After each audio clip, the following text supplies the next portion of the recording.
14,000। এখানে আরাম ক্যাদারা রয়েছে সেগুন কাঠের, 14,000 টাকা দাম বলছে। এটা 14,000 টাকা দাম। হ্যাঁ, 14,000 টাকা দাম। এখানে কাঠের কাজ রয়েছে, ডাইনিং টেবিল,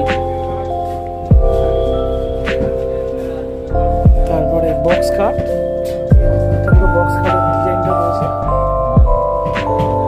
আলনা রয়েছে, কাপড় রাখার আলনা। এই কাপড় রাখার আলনা এটা দাম কিরকম আছে? 8,000 না?